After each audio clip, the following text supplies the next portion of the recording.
नमस्कार, मैं राणा यशवंत आपका स्वागत करता हूँ और मेरे साथ रक्षा मामलों के बड़े जानकार मेजर जनरल सुधाकर जी हैं। सर, आपका बहुत-बहुत स्वागत है। हिंदुस्तान के सभी लोगों को मैं दिन-रात देख रहा हूँ कि ईरान के ऊपर इज़राइल और अमेरिका का जो हमला है या ईरान लगातार खाड़ी के देशों में जहाँ-जहाँ अमेरिकी ठिकाने हैं या फिर इज़राइल के ऊपर जो हमला कर रहा है, उसमें बहुत दिलचस्पी है। इस युद्ध का क्या होगा? भारत के लिए मुसीबतें कितनी बढ़ सकती हैं? भारत की भूमिका कैसी है? ईरान क्या इतना कमज़ोर है कि अमेरिका और इज़राइल के आगे बहुत जल्दी घुटने टेक देगा? अगर रूस और यूक्रेन का युद्ध 4 साल से चल रहा है, 42 किलोमीटर लंबी पट्टी पर हमास को अब तक इज़राइल ने ख़त्म नहीं किया है, या यमन में हूतियों पर इतने हमले हो गए फिर भी हूती ख़त्म नहीं हुए हैं। ईरान जैसा बड़ा देश का अमेरिका और इज़राइल के आगे हार जाएगा, या फिर इस युद्ध का क्या होगा? बहुत सारे सवाल हैं सर, इसलिए मैंने सोचा कि आपसे बेहतर कोई दूसरा एक्सपर्ट होगा नहीं, जिसके पास इतनी साफ-सुथरी राय है और जो समझा सकता है। पहली बात सर ये कि 8 रोज़ हो गए हैं। अमेरिका का दावा ये है कि 3000 से अधिक ठिकानों पर उसने हमले किए हैं। इज़राइल कह रहा है कि 80 से अधिक फाइटर जेट्स ने ईरान के तमाम ठिकानों पर हमले किए हैं। ईरान खाड़ी के जितने भी देश हैं जहाँ अमेरिकी सैन्य ठिकाने हैं, वहाँ भी हमला कर रहा है और कई जगहों में रिहायशी इलाकों पर भी हमला कर रहा है। तो खाड़ी के भीतर भी एक अलग तरह की दहशत है। इस वॉर को सर आप कैसे देखते हैं? ईरान कहाँ खड़ा है? क्या ईरान के बारे में जो राय अमेरिका इज़राइल की रही है वो सही है, या फिर एक यह ब्लंडर साबित हो जाएगा? नहीं, ये सबसे पहले यशवंत जी बहुत-बहुत धन्यवाद, आपने मुझे आपके प्लेटफ़ॉर्म पे इनवाइट किया। मुझे काबिल समझ के इनवाइट किया है, मैं तो ये कहूँगा, और मैं कोशिश यही करूँगा कि आपके एक्सपेक्टेशंस से कुछ बढ़ चढ़कर आपको वो बताऊँ, आपके दर्शकों को कुछ फ़ायदा हो समझने में। सर। सबसे पहला चीज़ है कि ये जो लड़ाई कब तक चलेगा? ये लड़ाई तब तक चलेगा जब तक दोनों पार्टी लड़ते रहेंगे, सिंपल आंसर है। दोनों पार्टी हुँ, कब तक लड़ते रहेंगे? दोनों पार्टी तब तक लड़ते रहेंगे जब तक उनके पास गोला बारूद, ड्रोन, मिसाइल, इंटरसेप्टर हो। तो ये कब तक इनके पास ये रहेगा? हुँ, ठीक है ना? सो आप सबसे पहले अमेरिका और इज़राइल की ले लीजिए। अमेरिका और इज़राइल का ये हालत है कि जहाँ-जहाँ पे उनके बेसेस थे, वो कहते थे 19 बेसेस, ईरान ने बोला कि 27 बेसेस को हिट किया है। मेरे हिसाब के मुताबिक 31 बेसेस हो रहे हैं। तो हुँ, 31 में से आप मान लीजिए, चलो 27 उन्होंने हिट किया है, 27 बेसिस मानते हैं, तो 27 के 27 बड़ा एक्यूरेट हिट किया है ईरान ने। और वहां से उनकी जो ट्रूप्स हैं, वहां से रिलोकेट होके आसपास के कोई होटल 5 स्टार में वो शिफ्ट हो गए हैं। और काफी जोरदार नुकसान करने का ये रिपोर्ट भी आ रहा है कि ईरान की फायरिंग की वजह से यूएसए और इजराइल का बहुत नुकसान हुआ है। हुँ, इजराइल के उसके लैंड, इजराइल का साइज कितना है? 400 किलोमीटर बाई 140 किलोमीटर, एक छोटा हुँ, सा एक राज्य है हमारा। छोटे से छोटे राज्य, पौंडीचेरी से भी शायद छोटा होगा, मुझे ऐसा लग रहा है। हुँ, हुँ, तो ऐसा जगह पे सबसे बड़ी चीज क्या है उनका? आयरन डोम। आयरन डोम क्या होता है? आयरन डोम एक एयर डिफेंस का आर्किटेक्चर होता है। उसमें अलग अलग गन्स, मिसाइल्स, अलग अलग सिस्टम होते हैं, जिसमें कुछ एक मिसाइल होता है, एक मिसाइल लॉन्चर होता है, एक कमांड कंट्रोल, कम्युनिकेशन, सर्वेलेंस, ये सारे जोड़ के एक कंसोल होता है। वहाँ पे कुछ आदमी भी बैठते हैं उसको कंट्रोल करने के लिए। तो ये सारे चीज़ों को मिला के अलग अलग किस्म की साधन होता है। आयरन डोम पर से हुँ, आप उसका अगर मिसाल लेते हैं, ये उन हथियारों का और मिसाइल या आर्टिलरी शेल या मान लीजिए मोटर एमुनिशन, मोटर शेल के खिलाफ ऐसा साधन बना रखे हैं, उनको नाकारा करने के लिए आयरन डोम का जी, हथियार लगे हुए हैं, जो 4 टू 70 किलोमीटर रेंज तक जो हथियार जो फायर कर सकते हैं, उनके जी, खिलाफ वो रोकथाम के लिए उनको लगा रखा है। हुँ, ठीक हुँ, है? ये 24/7 ऑल जी, वेदर, ठीक है? हुँ, नाउ उसके बाद आता है आपका क्या? David sling. डेविड स्लिंग हुँ, जो है 40 किलोमीटर से 150 किलोमीटर तक है। वो भी इसी किस्म एयर डिफेंस वेपन सिस्टम होता है, जिसका एक लॉन्चर होता है, जिसका एक मिसाइल होता है, उसके साथ रडार, सबके साथ रडार जुड़ा हुआ है। ठीक है ना? हुँ, जी, जी, वो सैटेलाइट कनेक्शन है, रडार है, ग्राउंड बेस्ड है, और एयरबोर्न अर्ली वार्निंग प्लेटफॉर्म जो होता है, हवाई जहाज जो उड़ता है वो भी कनेक्टेड हो जाता है।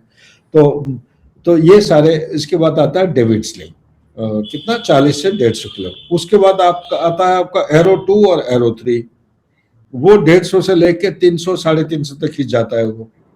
वो अलग अलग किस्म के हथियार के, बैलिस्टिक मिसाइल के खिलाफ है, क्रूज मिसाइल के खिलाफ है, अलग अलग रेंज से जो फायर होते हैं। और अभी इजराइल ने एक आविष्कार किया है, उसको बोलते हैं आयरन बीम। आयरन बीम क्या होता है? आयरन बीम लेजर बीम के आधार पर एक 100 किलोवाट का एक प्लेटफॉर्म बना रखे हैं, जो 10 किलोमीटर तक वो लेजर को फेंक सकता है और आने वाले प्रोजेक्टाइल या ड्रोन्स को उसको नाकारा कर सकता है, राख कर सकता है। ठीक है। और अगर एक एक ड्रोन, मान लीजिए ईरान का एक ड्रोन आयरन डोम को पार करके वो अटैक करना चाह रहा है कि उनका रेसिडेंशियल एरिया में, मान लीजिए, ड्रोन को बनाने के लिए ईरान की जो काबिलियत है मास स्केल प्रोडक्शन में, एक ड्रोन कामिकाजे ड्रोन जिसको कहते हैं 136, शाहिद 136, जिसको रशिया को बेचा था, ठीक है ना, 6,000 के करीब बेचा था। इसका कॉस्ट ऑफ प्रोडक्शन है $20,000 पर ड्रोन। इसको नाकारा करने के लिए इजराइल और यूएसए को एक मिसाइल अगर चलाते हैं, एक मिसाइल से नाकारा नहीं होता है, कम से कम 2 से 3 मिसाइल की जरूरत है। एक मिसाइल को अगर वो लॉन्च करते हैं, वो मिसाइल का कॉस्ट है $4 मिलियन। कहाँ 4 मिलियन और कहाँ 20,000, ठीक है ना। 4 मिलियन मतलब $40 लाख, है कि नहीं? और ये भी, तो इससे आप अंदाज लगा सकते हैं 200 टाइम्स मोर। ठीक है। और ये भी कह रहा हूं मैं कि एक ड्रोन का, ईरान का जो ड्रोन आ रहा है, उसको नाकारा करने के लिए एक मिसाइल, मतलब हर एक चीज तो पूरा एक्यूरेट, पिन पॉइंटेड एक्यूरेसी नहीं होता है ना। आप थियोरी ऑफ प्रोबेबिलिटी देखते हैं, 2 से 3 मिसाइल फायर करना निहायत आवश्यक है। ये 2 से 3 मिसाइल जब फायर करेंगे, 4 गुना 3 कितना, $12 मिलियन की खर्चा हो रहा है। इसी तरह इंटरसेप्टर भी इसी लाइन पे आप सोचिए। इंटरसेप्टर भी एक किस्म का काउंटर होता है। जब अटैक आप आ रहे हो तो आपकी बचाव के लिए इन चीजों का आप यूज करते हैं। अलग अलग रेंज, अलग अलग काबिलियत होता है, लेकिन सिस्टम वही है। एक रडार होगा, एक लॉन्चर होगा, एक मिसाइल उसको लॉन्च करने के लिए होगा, है कि नहीं, और उसका कमांड कंट्रोल कंसोल जो होते हैं वो होते हैं, कुछ लोग उसको कोऑर्डिनेट करते हैं, ठीक है ना। सो ये चीजें होते हैं। कम्युनिकेशन सिस्टम एक होता है, उसमें कंप्यूटर होता है, सर्वेलेंस का सारे डिटेल आते हैं अलग अलग प्लेटफॉर्म से। तो ये जो चीज आप ध्यान रखिए, इंटरसेप्टर भी ऐसा ही होता है। इंटरसेप्टर का कहानी क्या है? इंटरसेप्टर आज के दिन में यूएसए के पास 3,000 से 4,000 इंटरसेप्टर, उसको बोलते हैं स्ट्रेटेजिक रिजर्व, जो स्टॉक पाइल बोलते हैं ना, स्टॉक पाइल। 3,000 से 4,000 की इंटरसेप्टर है। लड़ाई कहाँ हो रही है? एक यूक्रेन में है, एक हमास और इजराइल के बीच में। अभी ईरान का एक नया फ्रंट खुल गया है, अब लेबनान खुल गया है। अभी लेबनान तो पहले था, हिजबुल्लाह जो सदन देशते ही, क्योंकि बिहार का हमला किया लोगों ने। फिर उन्होंने दोबारा, आज मेरे से इंटरव्यू ले रहे थे बीबीसी, कोई ओवरसीज प्लेटफॉर्म, उनका कहना था कि ये ईरान जो इधर उधर फायर कर रहा है, उसको रोकने के लिए ये फ्रंट को खोला गया। उनके ना, ये आप वो मिलिट्री कोई सैंडर्स फंडर्स वाला कोई एडवाइस किया होगा, उनको वो ऐसा नहीं होता है।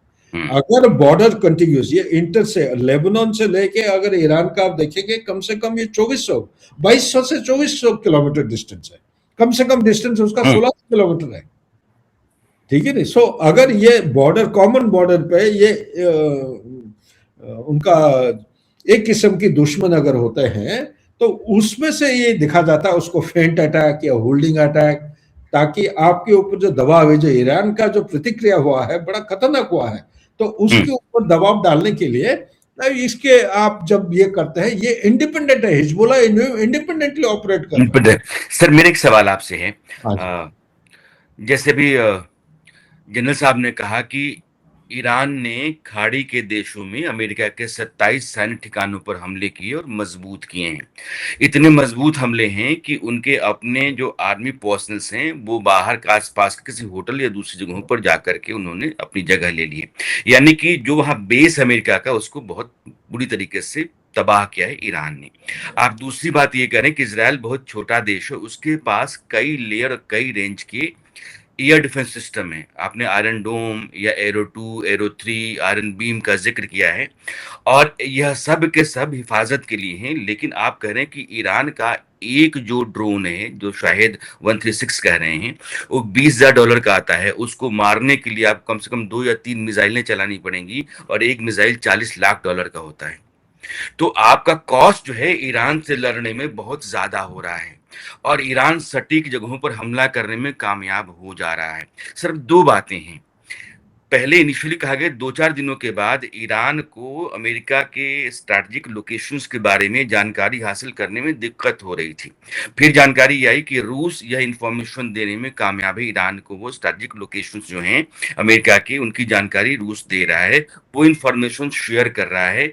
ईरान के पास सर कितनी मिसाइल हैं, और कितना शाहेद 136 है, और कितनी ताकत है कि अमेरिका और इसराइल को वो उस इलाके में रोक सकता है कितने दिन तक? Good, very good question. उससे पहले कहना चाहता हूँ, वो जो आयरन बीम का मैं बात छेड़ा था, 100 किलोवाट का पावर है, 10 किलोमीटर तक फेंक सकता है लेजर बीम, राख कर सकता है, जला सकता है पूरा एकदम। उसका सिंगल शॉट, एक शॉट को फायर करने के लिए, एक शॉट उसको दो डॉलर की जरूरत है। अच्छा। ठीक है, एक शॉट का कीमत है $2। आप अंदाज लगा सकते हैं एक शॉट के बराबर कितने होते हैं, एक मिसाइल फायर करने के लिए $4 मिलियन। तो यहाँ पे कुछ ना कुछ कम हुआ है। इसी तरह वो नए नए साधन करने की कोशिश कर रहे हैं। दूसरी बात आपको कहना चाहता हूँ, ये जो इंटरसेप्टर हो मिसाइल बनाने के लिए, आपको रेयर अर्थ एलिमेंट की कुछ क्रिटिकल मिनरल्स की जरूरत है। ठीक है ना, जैसे एंटीमोनी एक उदाहरण दे रहा हूँ, वो न्यूक्लियर रिएक्टर, आपका जो इंफ्रारेड, आपका जो स्टेल्थ मिसाइल बनाना, हर किस्म की सेंसर्स, ये उसके बिना आप बना ही नहीं सकते। तो चाइना ने क्या किया है, चाइना का डोमिनेंस है पूरा विश्व में, 90% dominance on the rare earth element, upstream, midstream, downstream, mining, extraction, processing, production. 60% production, 80% processing का डोमिनेंस चाइना का है। मशीनरी पूरा डोमिनेंस चाइना का है। तो ये क्या कर रहा है, it is twisting the tail of America. दूसरी बात, सवाल ये आना चाहिए इजराइल के पास नहीं, कि इजराइल का बिल्कुल है। आयरन डोम जो बना रखे हो वो रेथियन कंपनी का है, सॉरी रफाल कंपनी का है, रफाल एडवांस डिफेंस इंडस्ट्री। लेकिन इजराइल का जगह छोटा होने के नाते, कम होने के नाते, वो mother, it is dependent on mother base. और इनका लड़ाई कब से शुरू हुई है, ये 7 अक्टूबर 2023 से स्टार्ट हो रखा है। एक नहीं, दो नहीं, 7 फ्रंट पे इकट्ठा काम करते थे वो। तो आप अंदाज लगा सकते हैं कि जितने गोले फायर करते हैं, उससे ज्यादा नहीं तो उससे कम तो नहीं होगा ना, कि वो दुश्मन ऊपर देते रहेगा वो। तो उससे बचाव के लिए तो ये यहाँ पे इंटरसेप्टर की जरूरत होता है। इंटरसेप्टर, उनका स्टॉक जो है काफी कम हो गया है, और इंटरसेप्टर बनाने के लिए ये क्रिटिकल मिनरल की जरूरत है। और एक इंटरसेप्टर बनाने के लिए 1.5 साल से 3 साल की टाइम चाहिए। इसलिए अमेरिका अभी आने वाले समय को मद्देनजर रखे हुए एक रूटीन ईयरली डिमांड होता है, पेंटागन देता है, उससे 4 गुना ज्यादा किया है, प्रोजेक्ट किया है डिमांड। तो इसको ध्यान में रखिएगा। सर और बहुत बहुत इंपॉर्टेंट बात आप कह रहे हैं। सर मैं अब जानना चाहता हूँ, जनरल साहब ये कह रहे हैं कि जो इंटरसेप्टर मिसाइल्स होती हैं, यानी कि आसमान से जो हमले हो रहे थे उनको ट्रेस करके और उनको टर्मिनेट करने की जो मिसाइलें चलती हैं, उन मिसाइलों के प्रोडक्शन में रेयर अर्थ एलिमेंट्स की जरूरत पड़ती है। क्योंकि चाइना रेयर अर्थ एलिमेंट के मामले में दुनिया में नंबर 1 है, कंट्रोल करता है, कमांड करता है। अमेरिका अगर बनाना भी चाहे इंटरसेप्टर मिसाइल्स प्रोडक्शन बहुत ज्यादा, तो उसके लिए फिर उसको चाइना की तरफ देखना पड़ेगा। सर मैं कहीं गलत हूं तो बोलिएगा। अब ट्रंप बिल्कुल ने बिल्कुल इसी ठीक है। हफ्ते अमेरिका की जितनी डिफेंस कंपनीज हैं उनके साथ मीटिंग करने जा रहे हैं। यानी कि प्रोडक्शन हमको अपनी जरूरत के मुताबिक है कि नहीं है। लंबी लड़ाई होती है तो इंटरसेप्टर मिसाइल्स हम प्रोड्यूस कर सकते हैं, नहीं कर सकते हैं। हमारे पास रेयर अर्थ एलिमेंट्स की जरूरत है तो सप्लाई हो सकती है, नहीं हो सकती है। यानी कि जो क्रिटिकल टाइम है अमेरिका के लिए, उस समय जितनी भी जरूरी चीजें हैं वो हमारे पास हैं भी कि नहीं है। तो सर ये ट्रंप का इस हफ्ते जो मीटिंग है डिफेंस सेक्टर की जितनी कंपनी के साथ, क्या उसका मकसद यही हो सकता है?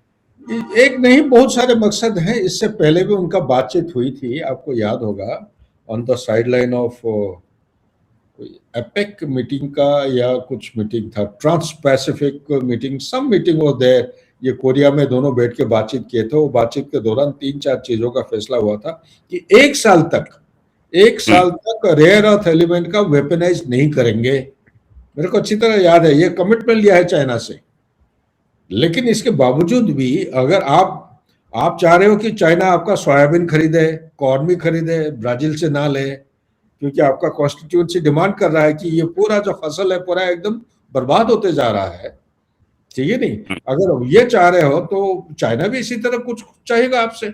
सो एनीवे, विदाउट गेटिंग डाइग्रेस्ड, आप बिल्कुल बात सही कह रहे हैं कि इसका जो मीटिंग होने जा रहा है ये जरूर बात करेंगे, चर्चा करेंगे, कमिटमेंट लेने की कोशिश करेंगे। लेकिन चाइना कोई कच्चा खिलाड़ी नहीं है, यह हर काम जो है अपना नेशनल इंटरेस्ट के लिए करता है। लेकिन इससे पहले आपने जो सवाल पूछा था कि ये जो कैपेबिलिटी कितना है, आज के दिन में कितने मिसाइल हैं, चाइना के पास कितना, इसके सॉरी ईरान के पास कितना, अमेरिका के पास कितना, इसी तरह उनका ड्रोन्स कितना है।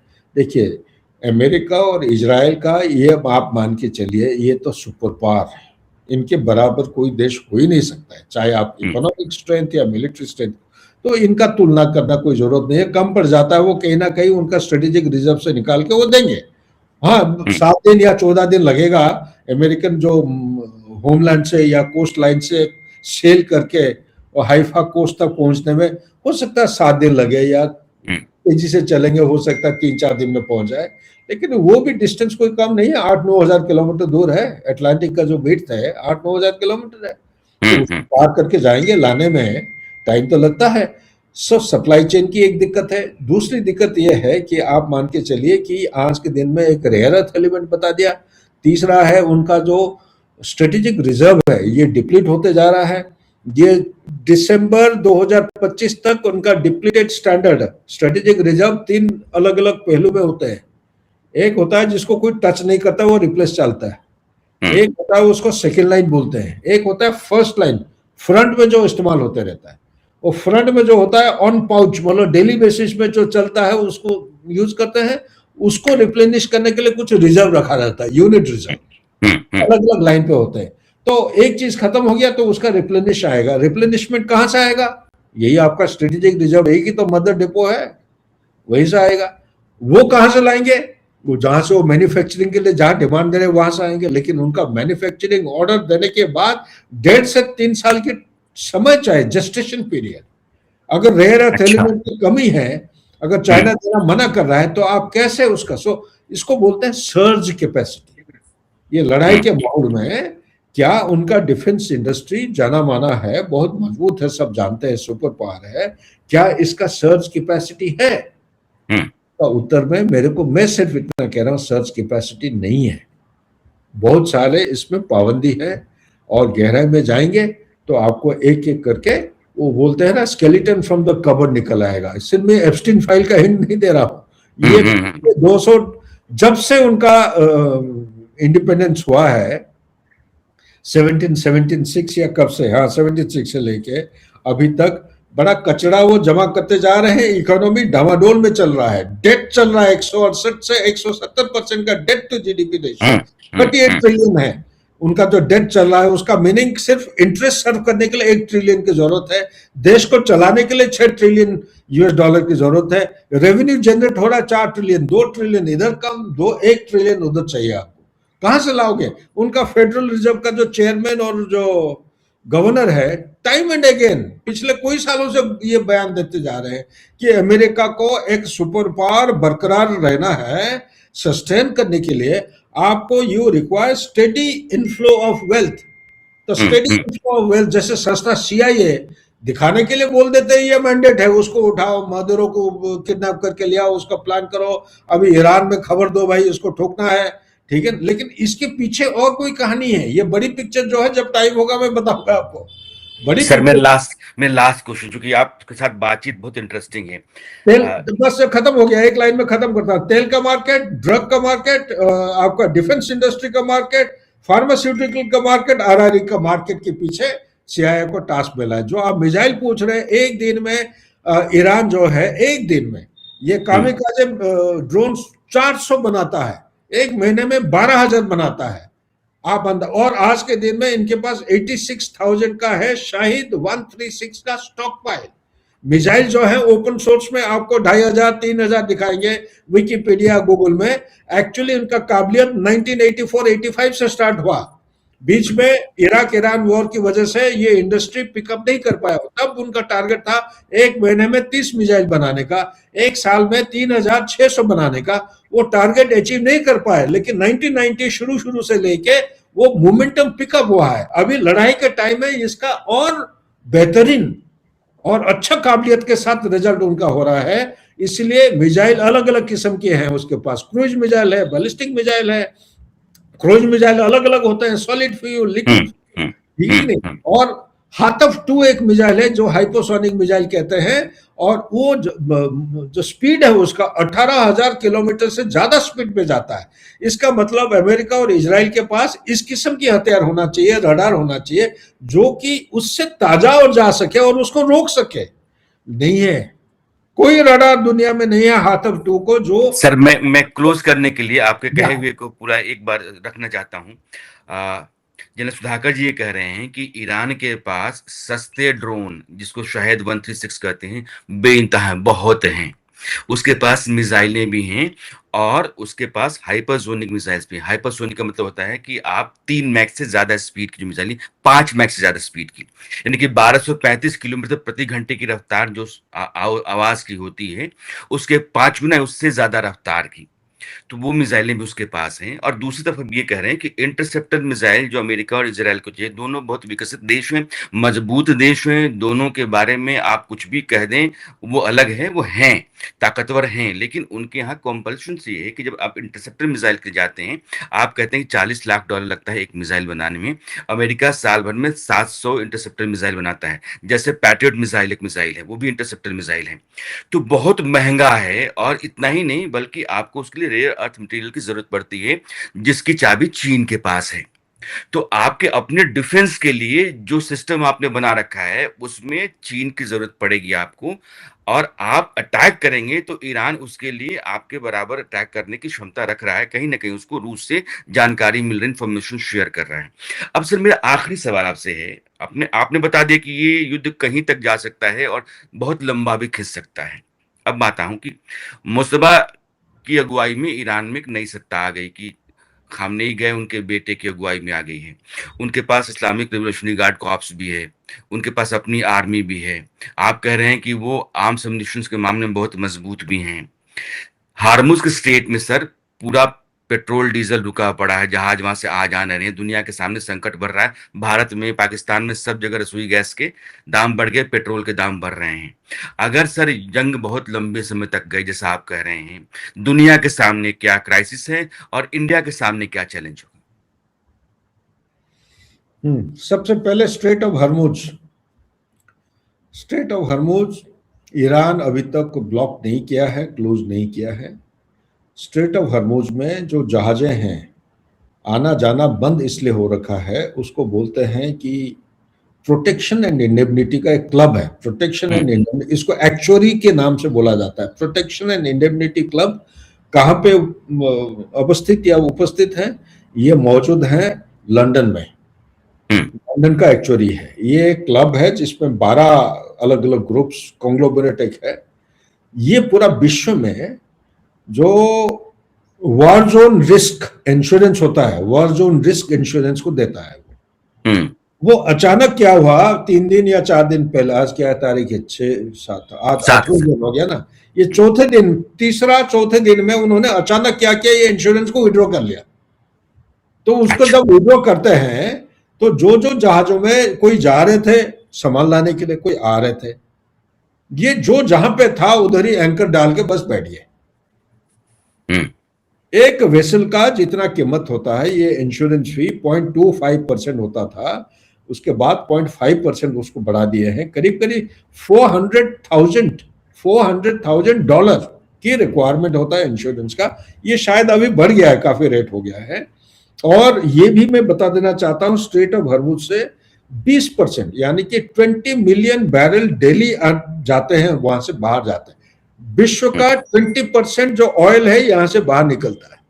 हिंदुस्तान का 40% जो क्रूड है यहां से जाता है, 60 to 65% लिक्विड नेचुरल गैस जाता है, हम इंपोर्ट करते हैं, और 90 to 95% जो है कुकिंग गैस यहां से आता है।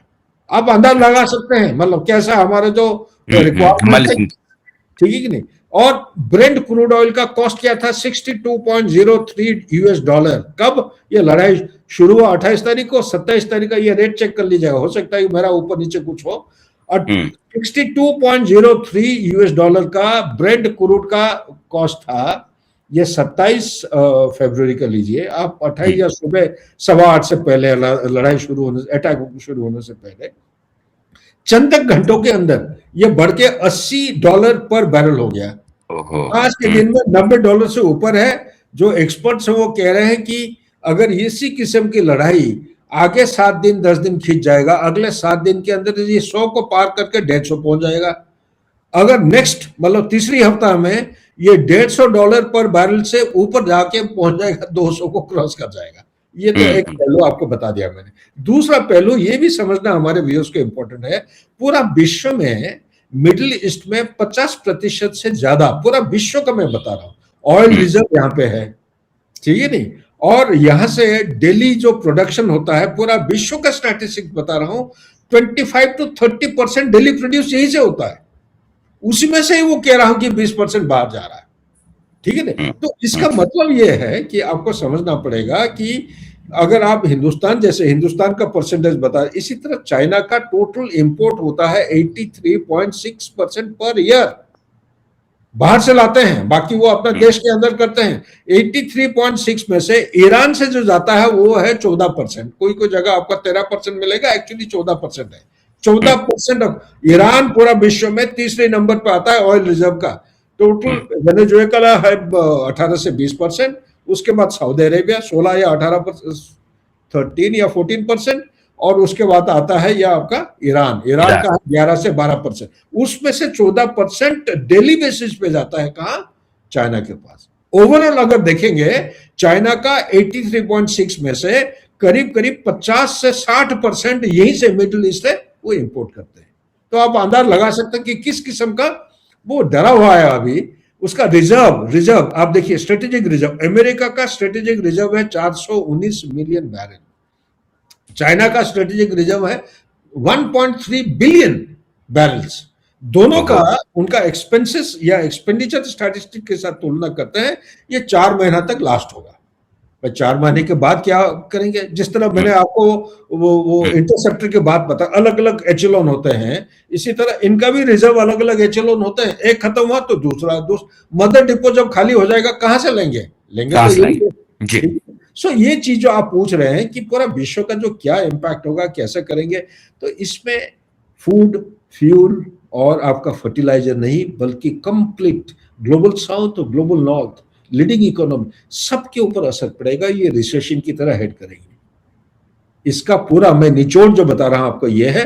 नंबर 2 चीज आप बताइए, अगर ये रास्ता बंद तो हो गया अभी, स्ट्रेट ऑफ हॉर्मुज़ आपको बता दिया मैंने, वो किसको, जो क्लब होता है ना, P&I क्लब बोलते हैं उसको, प्रोटेक्शन एंड इंडेमनिटी क्लब, ठीक है। वो होने के बाद आप इतना सारे हम हंगामा कर रखे हो, क्या हुती जो चुप बैठेंगे रेड सी को ऐसे आने जाने देंगे? वो भी ठोकेंगे, वो इंतजार कर रहे हैं जहाजों का आने दो।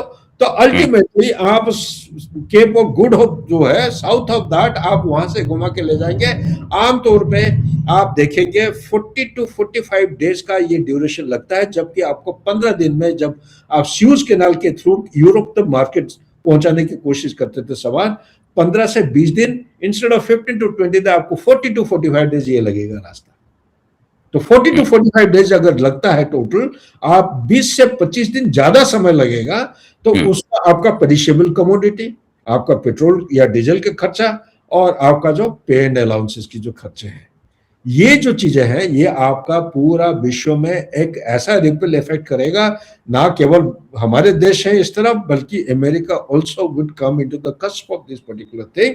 उन्होंने अभी आ जाइए, आखिरी जो पॉइंट आप बता रहे थे, आपके सवाल के अंदर एक छुपा हुआ हिस्सा है सर। क्या ईरान को उन्होंने समझ नहीं पाया? बिल्कुल नहीं समझ पाए हैं। आप इस किस्म की हमला मिलिट्री साइंस अगर स्टडी करेंगे, कभी नहीं होता है। ये अनएथिकल है and it is not an accepted form. अगर लड़ाई होता डिक्लेयर्ड ओपन लड़ाई जैसे रशिया और यूक्रेन के बीच में हो रहा है, एक डिक्लेयर करके लड़ाई करते हो, लड़ाई के दौरान दैट वो जो कोटेशन होता है ना, everything is fair in love and war, वो लागू होता। यहाँ पे तो आपने लड़ाई शुरू नहीं किया है, आपने सीज फायर अनाउंस कर रखा है नवंबर 2024 से 25, हाँ 24 से हुआ है कि नहीं, सीज फायर वायलेशन हो रखा है। आप तो कह रहे हैं आप पीस करना चाह रहे हैं, भाई इनको मारने का कोई तो आर्गुमेंट, कोई जस्टिफिकेशन होना चाहिए। ओमान का इंटरलोक्यूटर या जो मीडिएटर है उसका 27 फरवरी को अनाउंसमेंट, पब्लिक अनाउंसमेंट कि we have reached a solution, जो कि विन विन है। ईरान पहली बार नहीं कोई बार उसने ये पूरा एग्री हो गया था कि यूरेनियम का एनरिचमेंट जितना 60% से ऊपर हो उससे कम करके उसका एक होता है डी एनरिचमेंट कैपेबिलिटी, उसको 0% लाने के लिए उन्होंने यहां तक पूरा कबूल कर लिया था कि भाई हमें चाहिए नहीं न्यूक्लियर हथियार, ना हथियार चाहिए ना न्यूक्लियर एनर्जी चाहिए, तो इसीलिए आप इसको जो आपको चाहिए हम एक्सेप्ट करने के लिए तैयार है। लेकिन आपने तो सैंक्शन इंपोज कर रखा है, वो सैंक्शंस को लिफ्ट करिए, ये सारे राजी हो गए तो सबके सब। इसलिए मैं ये कह रहा हूं कि ये जो लड़ाई उन्होंने अपने बच्चों को मार दिए, स्कूल के बच्चे, गर्ल चिल्ड्रन 170-180 के आसपास है, वॉलीबॉल खिलाड़ी थे उसका तो कोई बात ही नहीं करा, उनको भी मार दिया आपने। सुप्रीम लीडर और 49 जो है सीनियर लीडर्स हैं उनको भी आपने एक ही ये में आपने मार दिए। जब आपका मीडिएशन, जब आपकी डिप्लोमेटिक प्रोसेस, नेगोशिएशन प्रोसेस चल रहा था, तो क्या विश्व में रूल्स रूल्स बोलते रहते हैं, rule of engagement, rules based international order में क्या ये चीज नहीं होना चाहिए? आप क्या एक नया रीति रिवाज, एक नया इंटरनेशनल लॉ को आप अपनाना चाहते हैं? वो बोलते हैं ना, जैसे आप हमारे जयशंकर साहब के ही भाषण दे रहे थे या कोई स्टेटमेंट मैंने पढ़ा था, बिल्कुल सही किया, इंटरनेशनल लॉ को आप चेरी पिकिंग नहीं कर, चेरी पिकिंग का मतलब जो आपको सूट करता है उसको आप लॉ नहीं बना सकते। बिल्कुल सही बयान दिया है। लेकिन मैं यहाँ पे एक छोटा सा एक सलाह देना चाहूंगा हमारा सरकार को आपके चैनल से, ये अमेरिका के साथ मुठभेड़ करने की कोई जरूरत नहीं है। हमारा एक ऑब्जेक्टिव है $30 ट्रिलियन बनना, अमेरिका इतना आसानी से नहीं बनने देगा। वो यही कहेगा कि मैं हिंदुस्तान को सेकंड चाइना बनाना नहीं चाह रहा हूं। आपको हमेशा बार बार बहुत सारे चैनल में थ्यूसिडाइड डॉक्ट्रिन, क्या है थ्यूसिडाइड डॉक्ट्रिन?